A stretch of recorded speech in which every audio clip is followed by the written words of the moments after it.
Did you know that in Lumbearjack you can find Bob Ross doing what he does best?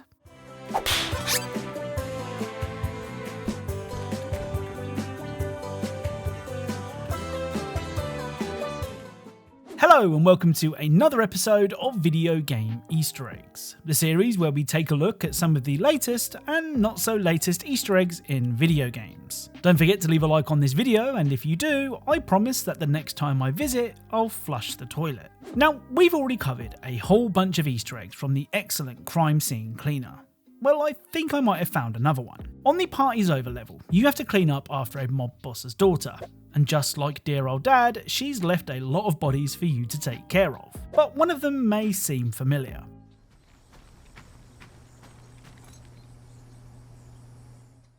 Now, I could be wrong, but the way that this body is posed looks an awful lot like the way that Peter landed after falling down the stairs in Family Guy. I mean, it wouldn't be the first game to reference that famous scene with both Black Mesa Blue Shift and Daymare 1994 also featuring a body posed in the exact same way. So what do you think? An Easter egg or not?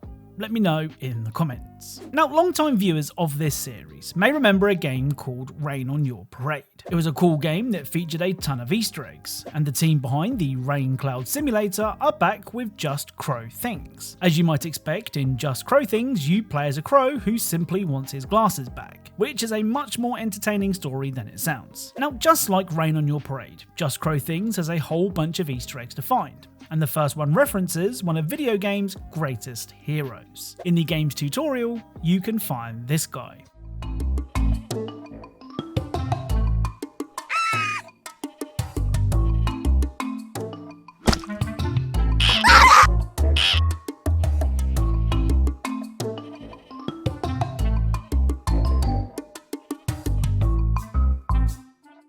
So found sleeping in a bed is Link from the Legend of Zelda series, who after a quick squawk will wake up and head off to save the world. Also, outside of the same hut, you can find a couple of jars that when smashed will reveal a green rupee, the currency used in the Zelda games. Link isn't the only Easter egg that can be found in the tutorial. You can also find a very famous princess.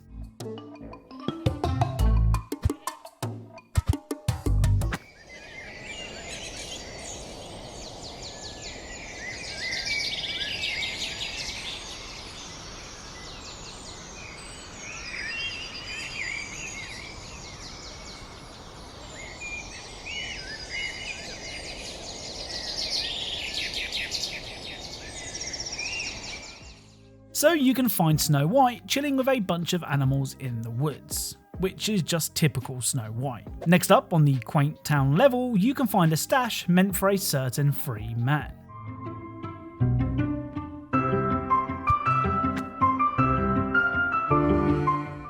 So on top of this building you can find a crowbar, which is a reference to the trusty weapon of Gordon Freeman from the Half-Life games, and the Greek number lambda, which is featured in the Half-Life logo. Oh, and it's also worth noting that the city that this level takes place in seems to be called City 18, which is a reference to City 17 seen in Half-Life 2.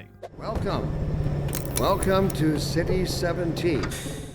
Right, it's now time for our overused video game Easter egg of the week.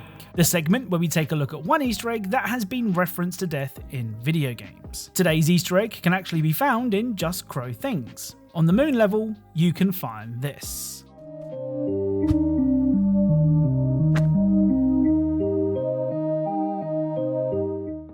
So this person, trapped in carbonite, is a reference to the same fate suffered by Han Solo in Star Wars. Next to the carbonite encrusted man is a lightsaber that you can use to whack people out of the way. Be sure to join me next time for another overused video game Easter egg of the week. Next up is the excellent Dave the Diver. Now, I'd heard good things about Dave the Diver, but I didn't expect it to be this good. The premise is simple. Dive and capture fish during the day and then sell said fish at the sushi restaurant at night. Quite why this simple loop is so addictive, I don't know, but it really is. Now, as the sushi restaurant starts to get more and more popular, you're going to need help serving all of those hungry customers. That's why you can hire staff members to help ease the load. Now, the majority of these applicants are normal people, except there is one person that seems strangely familiar. James here stands out as he seems to think that wearing a hockey mask to a job interview is a smart move. Still, he seems qualified enough, so let's give him the job and introduce ourselves.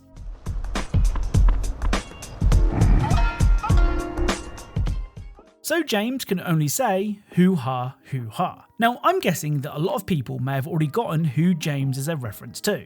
But if you haven't, this is a reference to Jason Voorhees from the Friday the 13th series. The hoo-ha hoo-ha is a reference to the sound that can be heard whenever Jason does something spooky.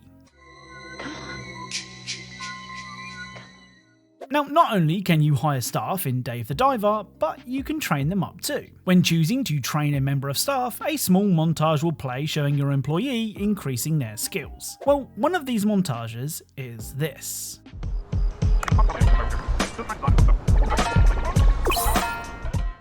So that was celebrity chef Gordon Ramsay giving your staff a helping hand. What are you?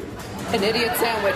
Idiot sandwich what? The final Dave the Diver Easter egg potentially shows us what happens if we don't take care of ourselves. During Chapter 1, you're introduced to the digital card game Marinka. Each sea creature that you interact with will unlock a digital marine card. And guess what? You've got to catch them all. Well, the man who introduced you to Marinka is this chap. This is Sato, who looks an awful lot like an older and unhealthier version of Ash Ketchum from the Pokémon anime. If this really is Ash, repeatedly getting hurt by his own Pokémon seriously took its toll. It's also known as Electric Mouse. It's usually shy, but can sometimes have an electrifying personality. I see what you mean. Right, let's end today's video with the excellent Astros Playroom. Now, if the timing of this is right, and I mean there's every chance that it isn't, then this video will be uploaded the same day that the new Astrobot game is released on the PlayStation 5. Well, in a move that I wish more games would do, Sony built up anticipation to the new Astrobot by adding new bots to find in Astros Playroom. And let me be very clear, a couple of these are very difficult to find. So the first special bot can be found in the Render Forest. Head to the Lady Maria bot and start punching the grass behind her. After enough punching, this will happen. So a trapped Lady Maria bot will appear in a capsule. To free her, you'll need to climb up to this platform and enter the date 24th of November 2015, which is the same date that the Old Hunters DLC released for Bloodborne.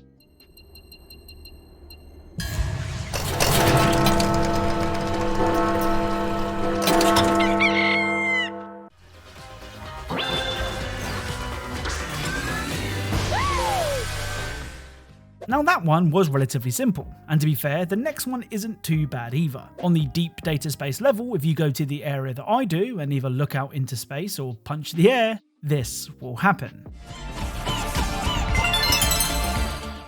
So this is Celine from Returnal, and she too is locked in a capsule. To free Celine, you need to die. No, seriously, just stand right here and die.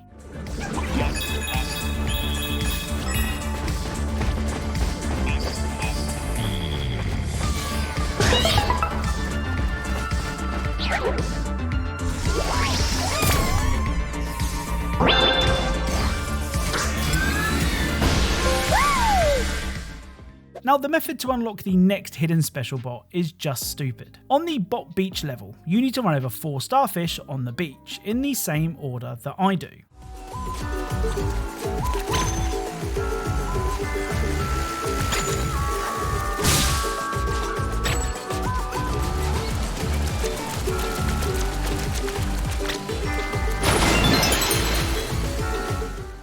So we found a Gran Turismo racer, and yet again we need to save him. On the front of this bot's capsule is a racetrack, and you'll need to remember it. On the other side of the level you can now find an abandoned race wheel, and you need to stand near it and press the pause button and then press up, left, down, left, down, right, up, down, right, up, left, left.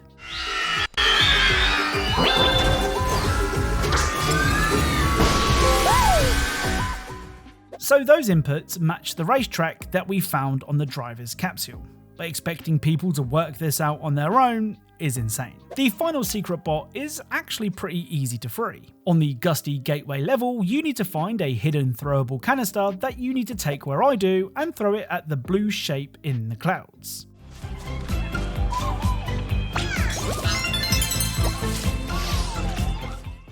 So it's an ape from Ape Escape. And to free this little guy, we need to find some bananas. Head up to this area and repeatedly punch the tree that I do to get a bunch of bananas. Take the tasty fruit back to the monkey and then copy his dance moves using the D-pad. Though if you mess up, you will have to go and get more bananas. After matching the 4 moves in a row, you will free the ape and be all set for Astrobot.